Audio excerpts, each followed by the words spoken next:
Test 4. This is the IELTS listening test. You will hear a number of different recordings and you will have to answer questions on what you hear. There will be time for you to read the instructions and questions and you will have a chance to check your work. All the recordings will be played once only. The test is in 4 parts. At the end of the test, you will be given 10 minutes to transfer your answers to an answer sheet. Now turn to Part 1.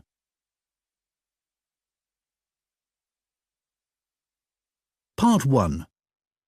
You will hear a man who works at an employment agency phoning a woman who is looking for a job. First, you have some time to look at questions 1 to 5.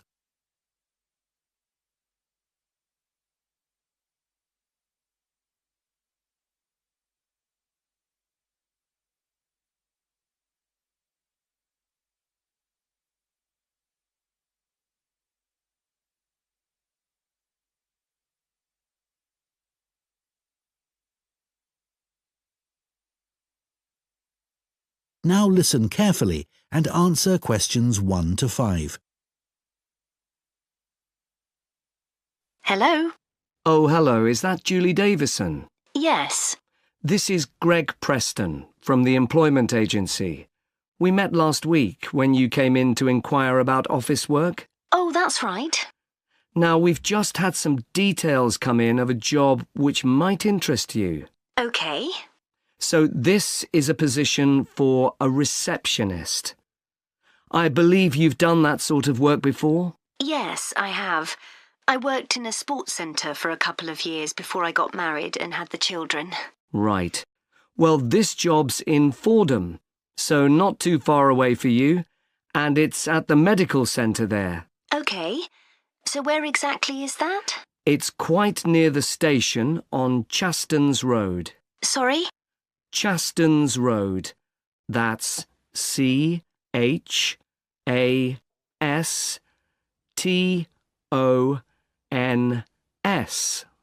thanks. So what would the work involve? Dealing with inquiries from patients? Yes, and you'd also be involved in making appointments, whether face-to-face or on the phone, and rescheduling them if necessary. Fine, that shouldn't be a problem.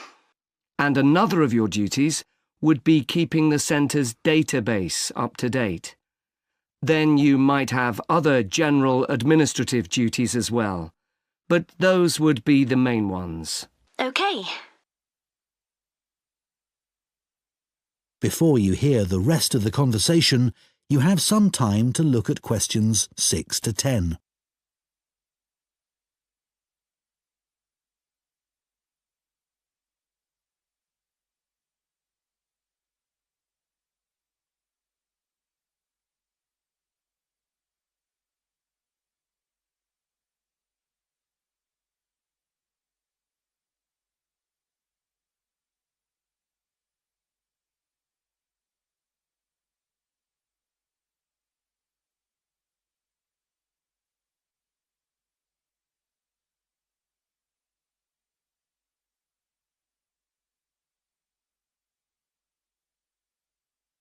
Now listen and answer questions 6 to 10. Now, when the details came in, I immediately thought of you because one thing they do require is someone with experience. And you did mention your work at the sports centre when you came in to see us. Yes, in fact I enjoyed that job. Is there anything else they're looking for? Well, they say it's quite a high-pressure environment. They're always very busy, and patients are often under stress.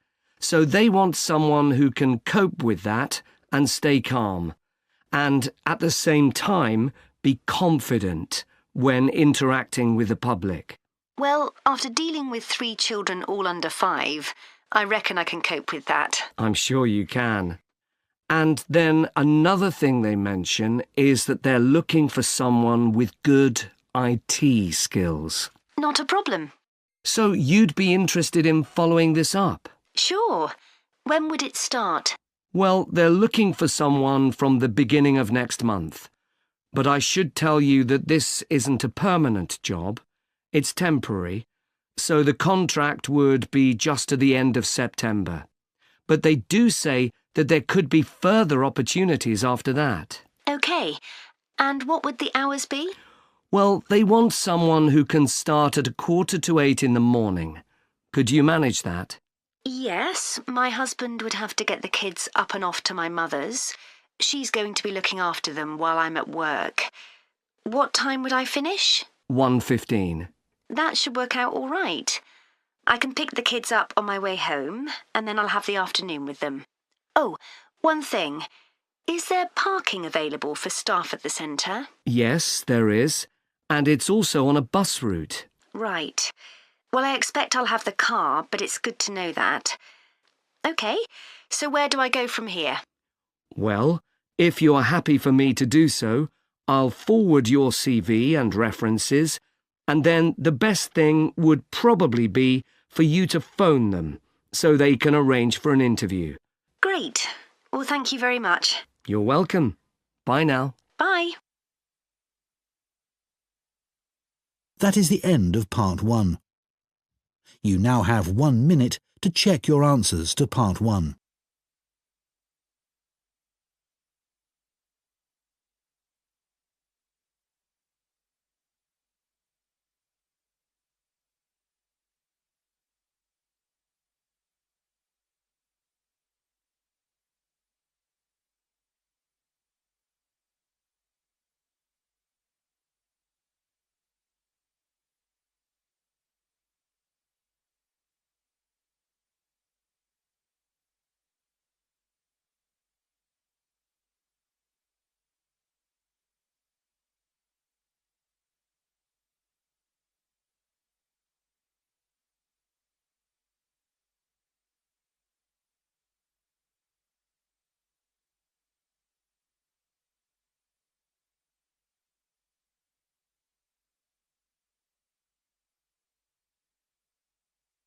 Part 2.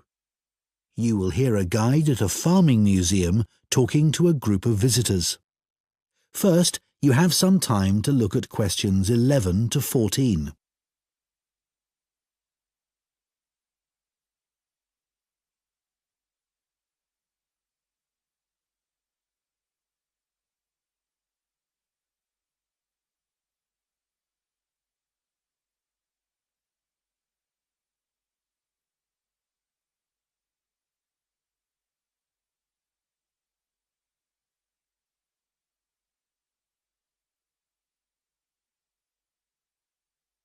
Now listen carefully and answer questions 11 to 14.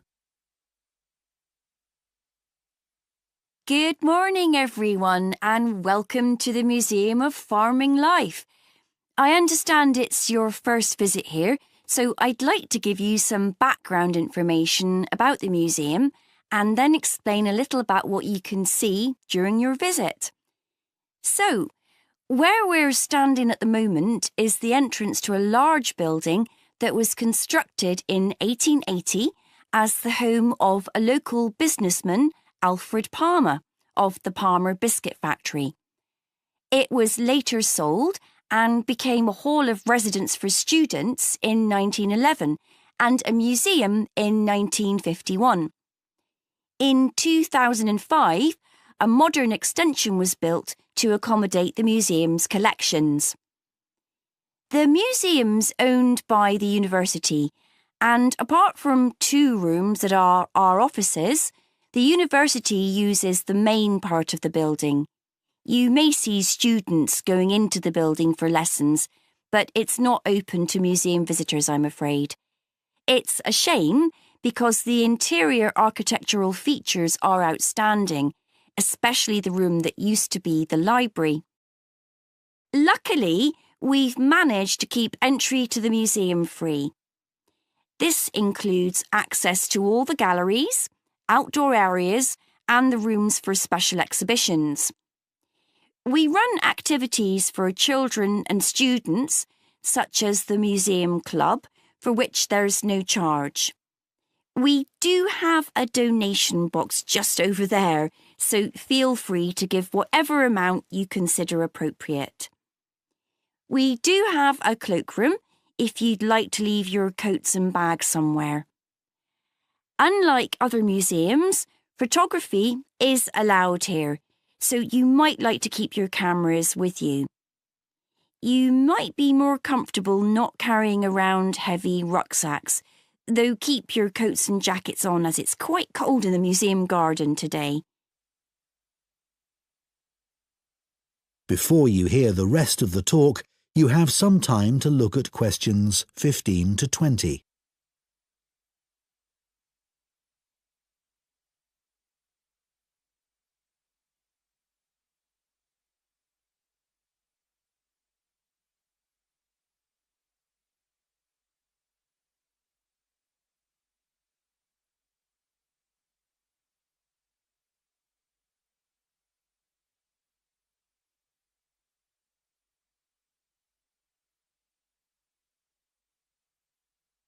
Now listen and answer questions 15 to 20. I'd like to tell you about the different areas of the museum. Just inside and outside the main gallery, we have an area called Four Seasons. Here, you can watch a 4-minute animation of a woodland scene. It was designed especially for the museum by a group of young people on a film studies course, and it's beautiful. Children absolutely love it, but then so do adults. The main gallery is called Town and Country. It includes a photographic collection of prize-winning sheep and shepherds. Leaving Town and Country, you enter Farmhouse Kitchen, which is, well, self-explanatory. Here, we have the oldest collection of equipment for making butter and cheese in the country. And this morning, a specialist cheesemaker will be giving demonstrations of how it's produced. You may even get to try some. After that, you can go in 2 directions. To the right is a staircase that takes you up to a landing from where you can look down on the galleries. To the left is a room called A Year on the Farm. There is lots of seating here, as sometimes we use the room for school visits, so it's a good place to stop for a rest. If you're feeling competitive, you can take our memory test, in which you answer questions about things you've seen in the museum. The next area is called Wagon Walk. This contains farm carts from nearly every part of the country. It's surprising how much regional variation there was. Beside the carts are display boards with information about each one. The carts are old and fragile, so we ask you to keep your children close to you and ensure they don't climb on the carts. From Wagon Walk, you can either make your way back to reception or go out into the garden, or even go back to take another look in the galleries. In the far corner of the garden is Bees Are Magic, but we're redeveloping this area so you can't visit that at the moment. You can still buy our honey in the shop though. Finally, there's the pond, which contains all kinds of interesting wildlife. There are baby ducks that are only a few days old, as well as tiny frogs. The pond isn't deep, and there is a fence around it, so it's perfectly safe for children. That is the end of Part 2. You now have 30 seconds to check your answers to Part 2.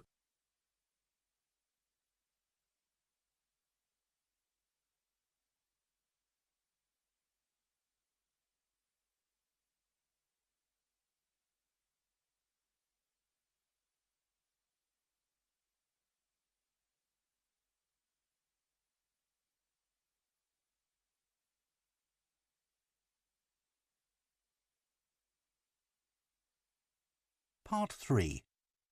Following instructions from their tutor, you will hear 2 trainee teachers discussing the use of origami, a paper folding activity, in the classroom.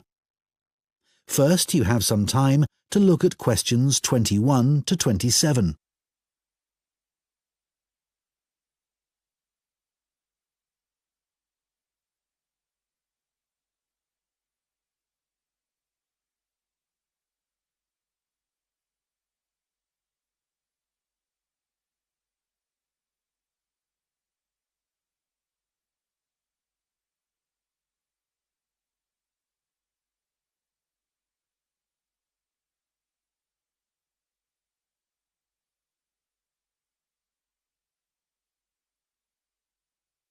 Now listen carefully and answer questions 21 to 27. So now I want you to discuss the lesson we've just been watching on the video and think about the ways in which origami can be a useful educational tool. Can you all work with the person sitting next to you? I had no idea that such a simple thing like folding squares of paper to make the shape of something like a bird could be such an amazing tool. It's made me see origami in a whole new light. I know. It was interesting to see the educational skills the children were developing by doing origami. On the video, you could see them really listening hard to make sure they did all the steps in the right order to make the bird. That's right. In this lesson, they were working individually, but it would also be interesting to see if the children could work out how to make something simple without being given any direction.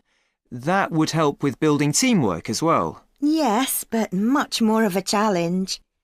One thing that really stood out for me was that the children were all having fun while being taught something new. Which is a key aim of any lesson with this age group. And although these kids had no problems with folding the paper, with younger children you could do origami to help practice fine motor skills. Absolutely. Shall we talk about the individual children we saw on the video? I wrote all their names down and took some notes. Yes, I did too. OK, good. Let's start with Sid. He was interesting because before they started doing the origami, he was being quite disruptive. Yes, he really benefited from having to use his hands. It helped him to settle down and start concentrating. Yes, I noticed that too. What about Jack? I noticed he seemed to want to work things out for himself. You could see him trying out different things rather than asking the teacher for help. What did you make of Naomi? She seemed to be losing interest at one point, but then she decided she wanted her mouse to be the best, and that motivated her to try harder. She didn't seem satisfied with hers in the end, though. No. Anya was such a star. She listened so carefully and then produced the perfect bird with very little effort. I think the teacher could have increased the level of difficulty for her. Maybe. I think it was the first time Zara had come across origami. She looked as if she didn't really get what was going on. She seemed unsure about what she was supposed to do. But in the end, hers didn't turn out too badly. Yeah, I'm sure it was a positive learning experience for her. Before you hear the rest of the discussion, you have some time to look at questions 28 to 30.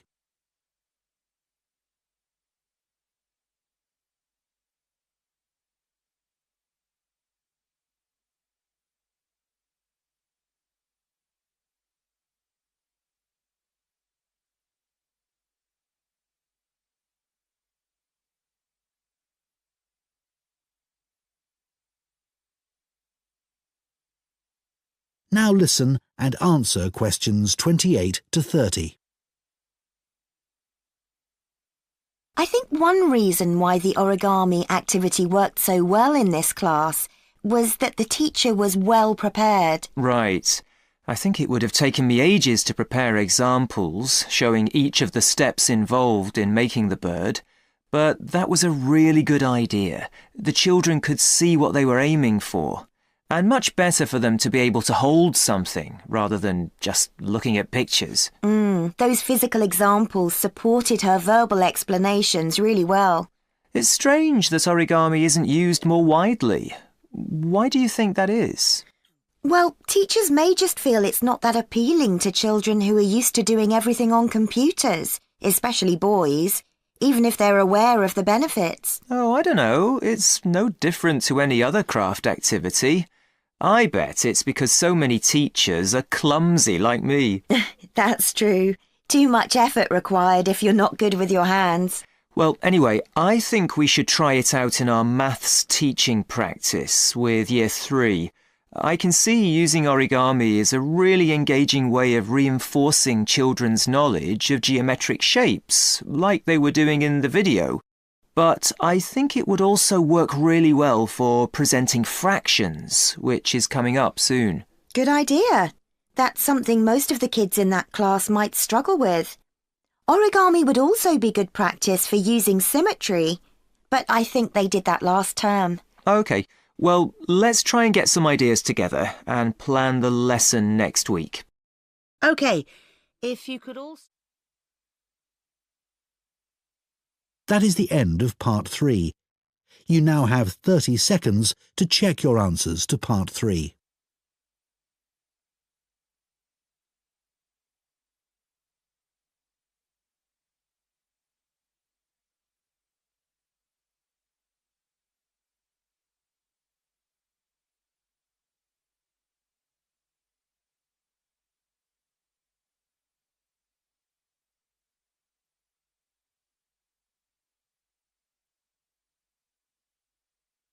Part 4. You will hear a literature student giving a talk about Victor Hugo, a famous 19th century French writer. First, you have some time to look at questions 31 to 40.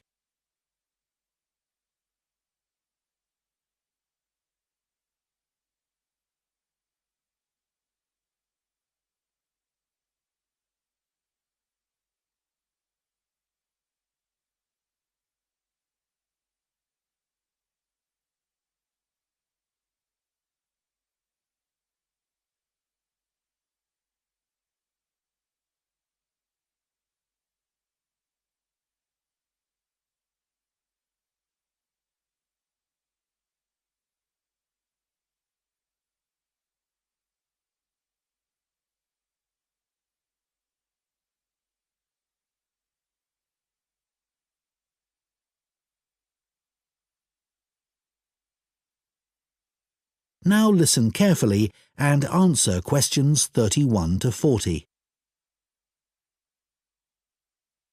The person I've chosen to talk about is the French writer Victor Hugo. Many people have heard of him because his novel, Les Miserables, which he wrote in 1862, is famous around the world. It became a stage musical in the 1980s, and a film version was also released in 2012. So some of us, I'm sure, have a pretty general idea of the plot, but we know much less about the author. Today, I'm going to provide a little more insight into this talented man, and I'm going to talk particularly about the home he had on the island of Guernsey in the British Channel Islands. But first, his early career. As I've said, he was a writer. He was at the height of his career in Paris, and he was very highly regarded by his colleagues. As far as literature was concerned, he was the leading figure of the Romantic movement. However, as well as being a literary genius, he also gave many speeches about issues like the level of poverty in his society. He felt very strongly about this and about other areas where change was needed, like education. This kind of outspoken criticism was not well liked by the rulers of France, and eventually the Emperor, Napoleon III, told Victor Hugo to leave Paris and not return. In other words, he sent him into exile.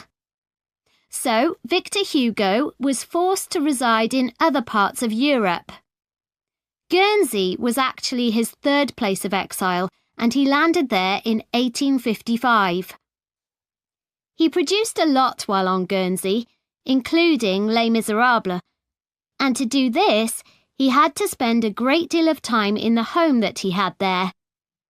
This was a property that he bought using the money he'd made in France from the publication of a collection of his poetry. It was the only property he ever owned, and he was very proud of it.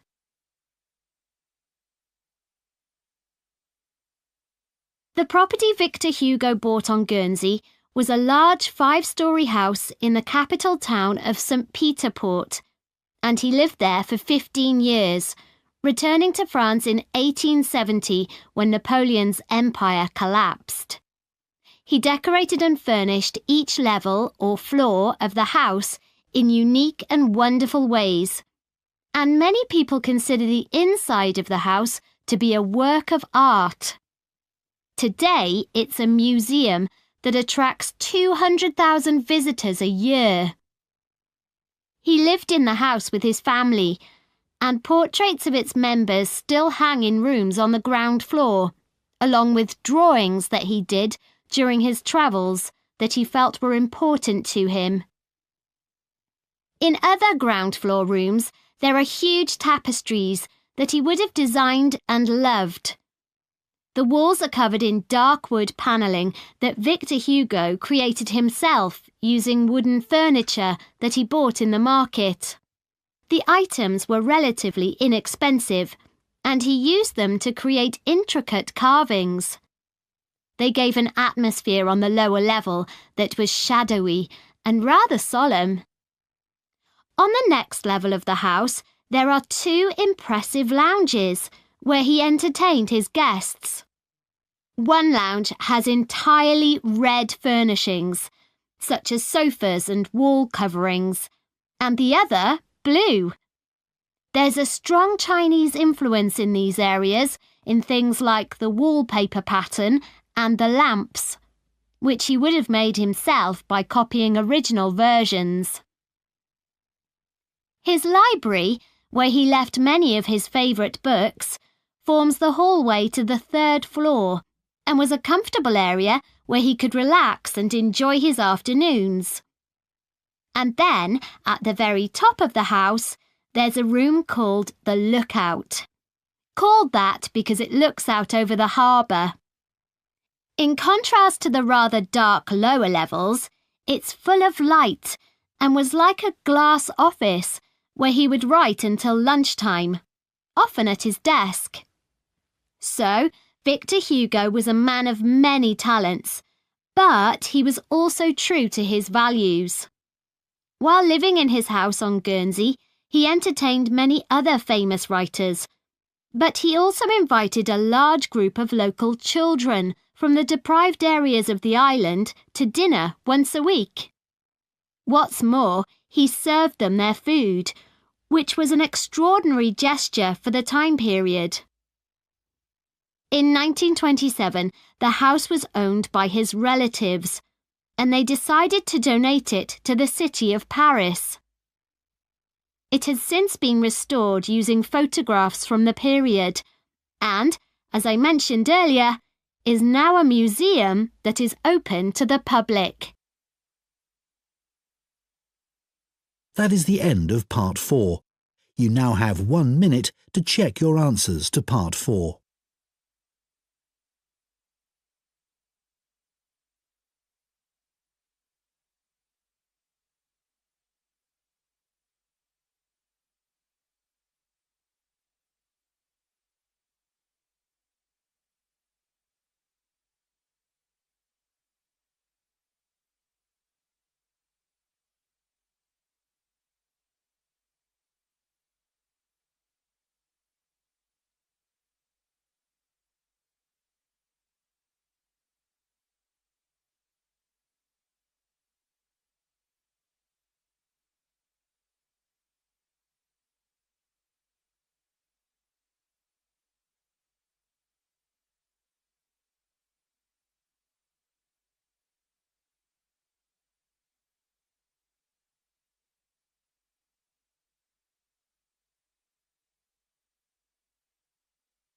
That is the end of the listening test.